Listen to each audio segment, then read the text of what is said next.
Welcome to தங்கச்சோட கருத்து. இன்றைக்கி நம்ம பார்க்க போகிறது நடிப்பின் நாயகன் சூர்யா பற்றி. இப்போது தமிழ் சினிமாவில் அதிக ஹேட்டர்ஸ் இருக்க ஒரு ஆக்டர் வந்து இந்த சூர்யா தான். இந்த ஹேட்டர் எங்கேருந்து உருவாச்சு? 2009 2016 வரைக்கும் தமிழ் சினிமாவில் ரஜினிக்கு பிறகு அதிக வியாபாரம் உள்ள ஒரு ஆக்டர். இப்போ இருக்க நடிகரெல்லாம் இப்போ தான் அவுட் ஆஃப் தமிழ்நாட்டு மார்க்கெட்டை பிடிச்சிருந்தாலும் சூர்யா 2010 கேரளா, ஆந்திரா, கர்நாடகா, ஹிந்தி மார்க்கெட்டை கூட டச் பண்ணிட்டு வந்தது. தொடர் வெற்றி அவரை தமிழ் சினிமாவோட ஒரு முக்கிய கதாநாயகனாக மாற்றிருக்கு.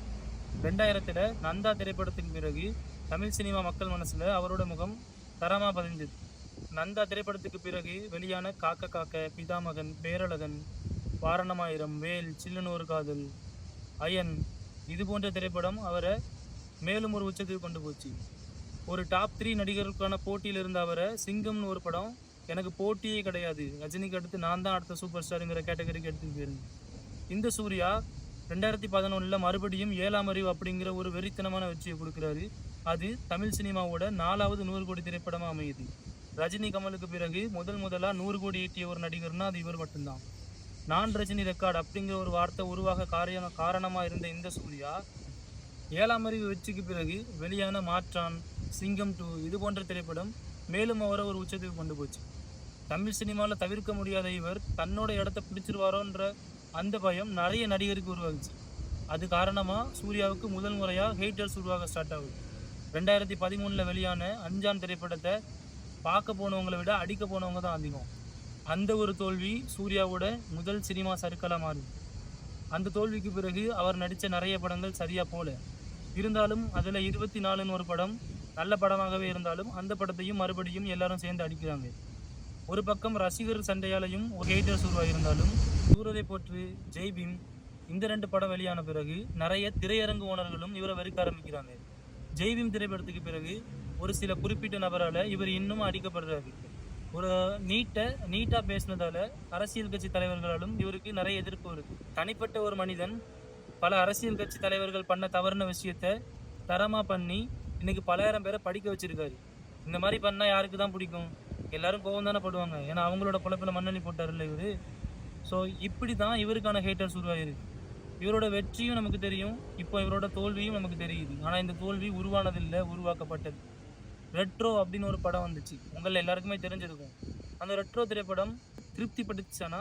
கண்டிப்பாக படுத்துச்சு. ஆனால் அந்த படம் யாரையுமே திருப்திப்படுத்தலை. அது உள்ளே உட்கார முடியல, ரொம்ப போர் அடிக்குது. இந்த மாதிரி ஒரு சில நடிகர்களோட பிஆர் டீமு தரமாக செயல்பட்டுச்சுங்கிறதும் மக்களுக்கு புரிய வந்துருக்கு. சரி, இந்த கதைலாம் ஒரு பக்கம் இருக்கட்டும். இன்றைக்கி சூர்யாவோட 50வது பிறந்த நாள். எல்லாருமே அவருக்கு கண்டிப்பாக விஷ் பண்ணணும். இந்த பிறந்த நாளை முன்னிட்டு அவரை ஃபாலோ பண்ணுற அவரோட ஃபேன்ஸ் அவங்க என்னெல்லாம் பண்ணுறாங்க அப்படின்னா, எல்லா இடத்துலையுமே ரத்த தானம், சிறப்பு மருத்துவ முகாம், சாப்பாடு இப்படி எல்லாமே அவரையே ஃபாலோ பண்ணி பண்ணுறாங்க. இவ்வளோ நீட்டாக இந்த சொசைட்டிக்கு பண்ணிக்கிட்டு இருக்க அந்த மனுஷனை நம்ம என்ன அடிக்கிறோம், எவ்வளோ வெறுக்கிறோம். இதுக்கு மேலே யாரையுமே வெறுக்க முடியாதுன்ற அளவுக்கு சினிமாவில் ஒரு நடிகரை அவ்வளோ வெறுக்க வச்சுட்டாங்க. 1000 கைகள் மறைத்தாலும் ஆதவன் மறைவதில்லைங்கிறது பழைய மொழி. நீ என்ன தான் பிஆர் டீமுக்கு ஹெச்ஆர் வச்சு பார்த்தா கூட சூர்யாவோட ஹேரை கூட பிடுங்க முடியாதுங்கிறது புதுமொழி. அந்த மனுஷனை ஸ்க்ரீனில் பார்த்தா போதும்னு ஒரு கூட்டம் ஏங்கிக்கிட்டு இருக்கு. அந்த கூட்டம் இருக்கிறவருக்கு அவரை யாரும் ஒன்றும் பண்ண முடியாது. அந்த கூட்டத்துக்கு பேர் தான் அன்பான ஃபேன்ஸ். அந்த ஃபேன்ஸ் இருக்க வரைக்கும் பாகுபலிக்கு எப்படி கட்டப்பாவோ சூர்யாவுக்கு அப்படி இவங்க. ஸோ நீங்கள் எதுவுமே பண்ண முடியாது. இந்த தீபாவளிக்கு கருப்பு திரைப்படம் வெளியாகுது. சிங்கம் படம் எப்படி சூர்யாவை மேலே கொண்டு போச்சோ அதே மாதிரி இந்த படமும் சூர்யாவை மேலே கொண்டு போகும்னு நான் நம்புகிறேன், நீங்களும் நம்புவீங்க. ஏன்னா தமிழ்நாட்டு மக்களுக்கு தெரிஞ்சிருக்கும் சூர்யா படம் நல்லா இருந்தாலும் இங்கே நல்லா இல்லைன்னு பேசுகிறதுக்கே பல பேர் சம்பளம் வாங்கிட்டு இருக்காங்க அப்படிங்கிறது. ஸோ இந்த படத்துக்கு நானும் வெயிட் பண்ணுறேன், நீங்களும் கண்டிப்பாக வெயிட் பண்ணுவீங்கன்னு நினைக்கிறேன். இன்றைக்கி ராத்திரி அந்த படத்தோட ட்ரெய்லர் வருது, நீங்களும் பார்த்துருவீங்க, நானும் பார்த்துருவேன். சரி, இப்போ ஃபைனலாக நம்ம விஷயத்துக்கு வருவோம். இன்றைக்கி என் தலைவனோட பிறந்த நாள். அவருக்கு என்னோட சார்பாக நான் விஷ் பண்ணிக்கிறேன். இந்த வீடியோ அவர் பார்ப்பாருன்னு எனக்கு தெரியாது, பார்க்கவும் மாட்டார், ஏன்னா அது அவ்வளோ பெரிய சேனல் இல்லை. ஆனால் அவர் கண்ணில் படுறவருக்கு நீங்கள் ஷேர் பண்ணுங்கள். தலைவா, ஹாப்பி பர்த்டே தலைவா.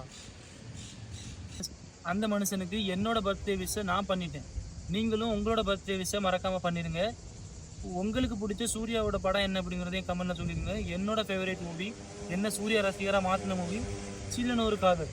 ஸோ நீங்களும் உங்களுக்கு பிடிச்ச மூவி என்னது அப்படிங்கிறதையும் அவரோட பர்த்டே விஷயம் கமெண்ட்டில் சொல்லிட்டு போயிருங்க. மறக்காமல் ஷேர் பண்ணுங்கள். எல்லா சூர்யா ஃபேன்ஸுக்கும் இதை ஷேர் பண்ணுங்கள். எல்லோரும் இந்த வீடியோ பாருங்கள், மற்றவங்களும் சப்ஸ்கிரைப் பண்ணுங்கள். இவன் என்ன சூர்யா பற்றி பேசுகிறான், சூர்யா ஃபேனு, ஒரு வீடியோ சூர்யா சங்கியாக இருப்பானோ அப்படின்னு நினச்சி சப்ஸ்கிரைப் பண்ண விட்டுறாதீங்க. டாட்டா, அடுத்த வீடியோவில் பார்ப்போம்.